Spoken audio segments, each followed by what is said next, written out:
Our next speaker is Adrienne Beloin. Adrienne is a licensed clinical social worker, psychotherapist, and coach. Her session, Radical Discernment, takes a clear and grounded look at the difference between a permanent disconnect and a repairable break. Adrienne helps people stop second guessing themselves and reconnect with their intuition so they can move forward with clarity and confidence. Thank you so much for saying yes, and the floor is yours. Great. Thank you. So, I am very happy to be joining you all today. And Mandy mentioned, my name is Adrienne Beloin, and I practice in a seacoast area of New Hampshire. And really, I'm everywhere virtually, so people can reach me from anywhere that they are. I provide psychotherapy and transformational coaching interventions to couples, to singles, and to co parents. I've been a public health clinical social worker for over 20 years, and I've been focused on complex mental health and behavioral issues, as well as systemic change. What truly qualifies me for the passion of being here today with you on this topic of radical discernment is my own life over the past few years. It's been marked by a lot of different major changes, and I sit in good company with all of you because I've also made the difficult decision about leaving an unhealthy marriage. And I've gone through the process of reinventing myself as a single mother and embracing this precious and difficult journey.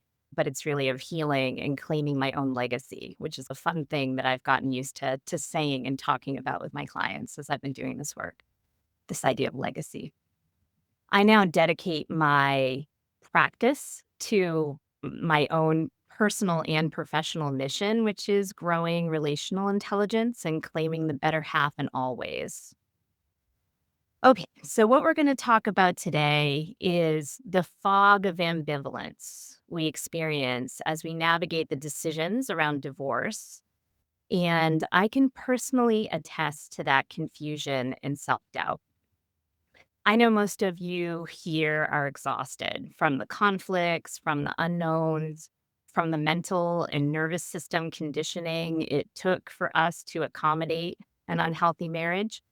Today, I'm really hoping that I can give you some peace of mind and that peace of mind around your decision. And I'm hoping that your decision after this talk can be much more closely aligned, or at least you can feel more closely aligned with the decision you've already made, that it's really you're choosing yourself. You're choosing yourself. And a lot of times you're choosing your kids along with yourself. Radical discernment is about looking at the relationship's bones with painful clarity, clinical insight, and accepting when the change can only come from you. In my practice with couples who are struggling, I find that there are two categories of relationships that are on the chopping block. I'm going to go over both types of relationships and give you a chance to reflect which one of these categories your marriage falls into. And I'm going to share my screen and just go over a few slides as I talk with you. Just give me a second. I wanted to talk to you about those two different types of relationships. So, the first type of relationship is the big red flag, the big run from relationship. So, I'm calling these the untenables. And it's a kind of a test of all the different things that can be present in a relationship that folks who do this kind of work have come to understand that usually it's a determination that this is going to be one of the untenable situations. So, what we're talking about here is really the permanent disconnect, a structural collapse. This is when the secure base of the relationship is not present and it likely will not be resuscitated. What we're looking at here in this list is really power and control dynamics. So, the first one, active abuse of any kind. This is physical abuse, emotional abuse, which we know it can take many forms of what that looks like over time. And it can also be financial abuse, which is very common from divorced marriages. Another type of power and control dynamic is personality and behavioral disorders. So, this is when superiority shows up, manipulation, addiction. Grandiosity is one of those terms that's used a lot in couples therapy, but this is when the partner who feels they feel like they're above the rules of the relationship. In these cases, we aren't dealing with a communication problem, we're really dealing with a respect problem. If the partner refuses the change contract that's being discussed or requested, or uses power and control to keep the other partner very small and restricted, the relationship isn't just broken. I rehabilitate broken relationships, but in this situation, it's hazardous. Another example of this is like an ethical assault. So, this is you're lying, you're cheating, exploiting, just breaking the relationship contract, whatever that is between you and your partner. One that doesn't get enough attention and really needs to be brought up is if you have a partner who's really refusing to participate in the change work, it's really important to appreciate if they can't show up to change conversations, whether that's with a relationship counselor, even with you in your own home, trying to discuss these things that you need to see change. If they can't show up to that, be present for it, participate for it in any way, come to the appointments on time, participate in the scheduling and the ways that you show up for things, it's not gonna work. It's a huge red flag that they are saying to you in every which way, "I'm not going to be changing on my side. It's not gonna happen." I wanted to mention the delusion of empathy, because a lot of the things I just mentioned are behaviors and personality traits and really pathology that can sometimes come from a place of trauma. There's a lot of individuals that are stuck in these zones, and trauma could be the basis of that. So basically, it's not their fault that they've had a maladaptive way of trying to survive in the world. And usually, as partners of people like this, we love these people and we can empathize deeply with one of our untenable partners. We know their story inside and out or a part of their story. In some cases, we covered for it. We've held it. We've decided along the way that we would sacrifice ourselves for someone else with no return on investment. That is noble, but it's also as delusional and ineffective as the behavior that we've been struggling to tolerate. Moving on to the next. This will be a breath of fresh air to remind yourself that oops, this is what we can do in these situations. Okay. So, what's to do when you're in an untenable situation? It's important. It's important that you get some support right away. The kinds of interventions that I would offer someone who's in this situation is I would talk to them about how to create separation. Is there a way that we can make sure that the emotional toll, the physical toll, the safety issues, that all of that is planned for very carefully and thoughtful decisions are being made to make sure that you and your children are safe and also your partner? Your partner may need intervention and they may need safety from the situation that they're struggling with. And it's important that you get connected to a third party to help you do that, only because it's really hard for people to come forward with these types of issues with friends and family. They've often been keeping it from them. It's difficult to talk with people that are also impacted by the crisis, about the crisis. And if you go to a third party, you're just going to have a neutral that can handle it and knows what to do and can think with a really clear head. They have no skin in the game and they can utilize the resources and make sure that you're connected to what you need to. So that's a very important thing to do. So separation safety planning, crisis intervention. Crisis intervention is something that can happen for an addiction crisis, a mental health crisis, a domestic violence crisis, a suicidality crisis, any of those things. And the work here is not about partner work. It's about self relational trauma recovery. And that's going to be the piece that will be with you for a long time. So I just wanted to give that picture of the untenable situations that if you're in any of these moments and it's really active and it's not about someone making changes or getting intervention and coming out on the other side of that, If it's just stuck where it is, it's something that's not safe. If you're thinking that you're in a situation like this, you need to make an appointment for yourself and prioritize yourself and your children. It really requires a savvy professional who can provide loving confrontation and therapeutic advocacy.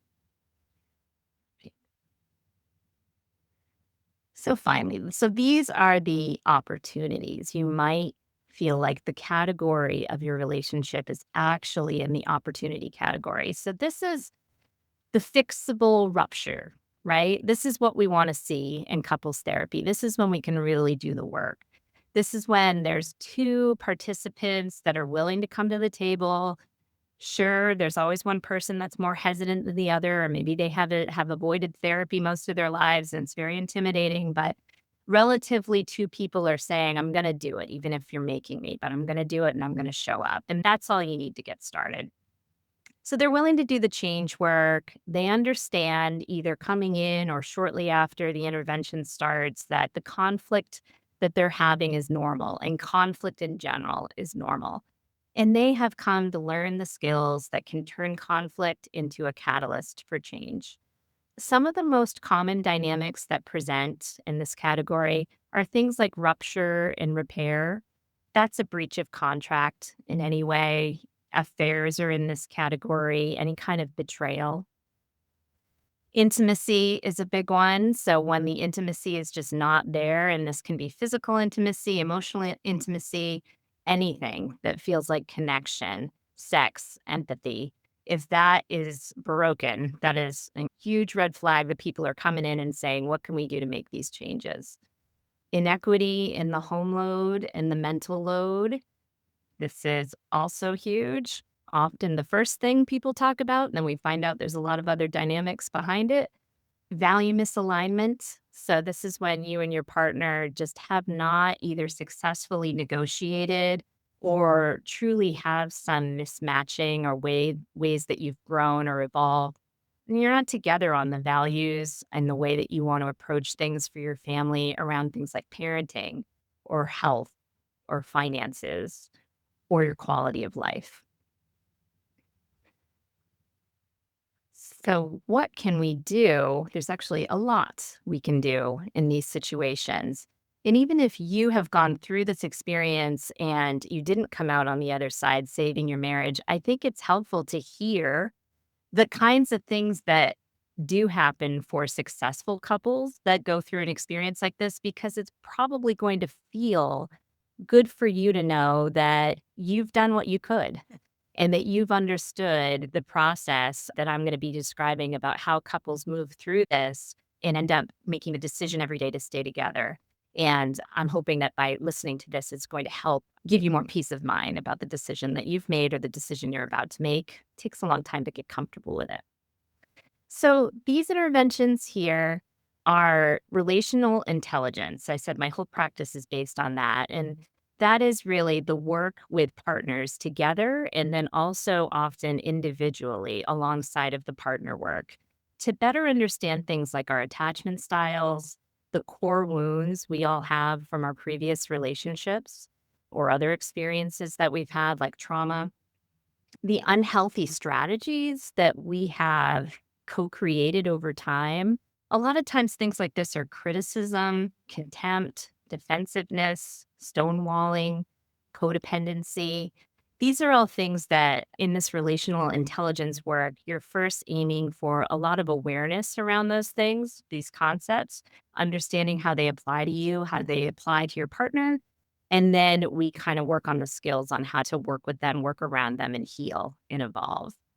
A big thing that comes up a lot and people don't give enough credit to is just the idea that we're different people in relationships. We're really attracted to people that are quite different than us in a lot of different ways. And it's these differences that seem to be really intolerable, especially when people first come to couples therapy. But it's differences in things like preferences, cultural conditioning, the ways our brains process information and the ways that we express ourselves. We're all inherently different in all those different ways. And we really need to embrace it. That shouldn't be a bone of contention in a relationship. It needs to be embraced that we're different. And because we're different, we need to apply ourselves differently to our partner in the work we're doing together. We need to accommodate it. We need to do workarounds. And that's the kind of work that it sounds very simple, and it's the kind of thing people get divorced over all the time. An example of this is when one partner is someone who can process out loud. I'm one of those people. I maybe because of what I do for a living, but I think on my feet and I talk it out. I'm sure annoyingly out loud to my partner all the time. I always want to talk about things on demand. I'm ready. I'm ready to go. I've already figured out my thoughts as I'm talking. And that's the way I work. And that feels comfortable to me. And honestly, there's even an urgency I feel about it. I don't want to wait if there's something I think needs to be talked about. It's a big adjustment when you're with someone who does not think and process that way or doesn't express themselves comfortably that way. There's a lot of partners that are not able to come up with the right words to express how they feel. And if they're pushed too quickly to have a conversation that's difficult, they're not comfortable that they're going to represent themselves well, or they might react to something in a way that they wouldn't if they had more time to process.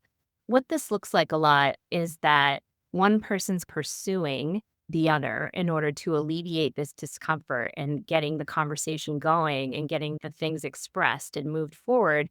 And the other partner feels they're not ready, they're starting to pull away, and they want to retreat and they want to take time to think it through and let things settle in their nervous system. It's smart that this happens, but it feels infuriating to the partner who's trying to have a conversation. So, something as simple as this, I can help folks understand is going on. And there's a huge relief involved because it's not personal when people are either coming forward with change work that feels like attacking. We can unwrap that and say it's not meant to be an attack. And then when someone's withdrawing and pulling away because they need space, it's not meant to be a refusal to engage, right? So that's a big thing that can really help. All right.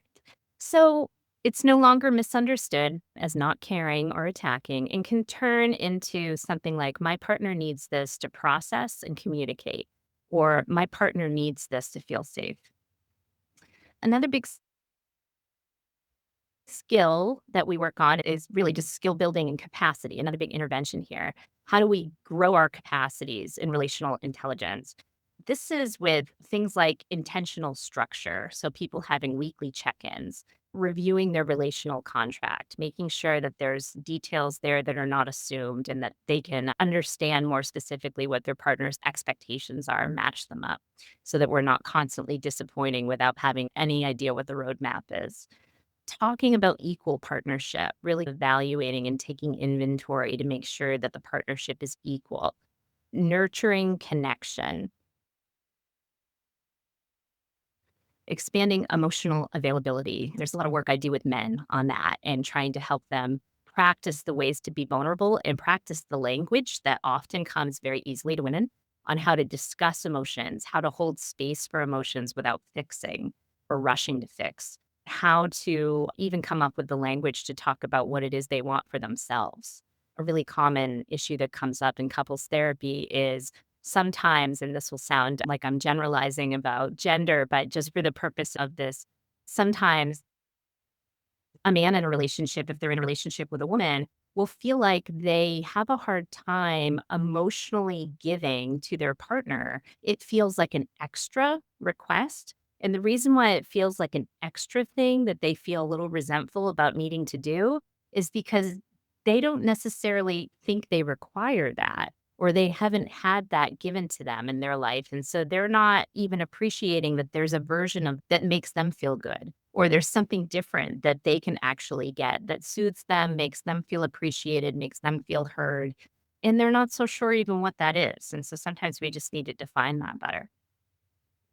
Sometimes I do intensives for repair work. So if there has been a huge rupture and has to do with betrayal, there's a lot of urgency there to get it worked out quickly before things blow up or people give up. Also, there's a fair amount of trauma that betrayal can cause. So it needs to be handled pretty carefully. And something like an intensive can be a great opportunity for that. Spend the weekend, almost like you do when you're potty training, right? Where you spend the weekend, you just say everything's going to be terrible for these next couple of days, but we're going to get a lot done. intensive for repair work is a great opportunity and intervention. And then sometimes a behavioral health stabilization is really what's required in the care coordination around that with other providers in addition to the couples therapist. So this is like underlying issues like anxiety, dysregulation, and it's adding to the relationship issues. So that needs to be addressed too for maybe one of the partners or both of the partners. Okay.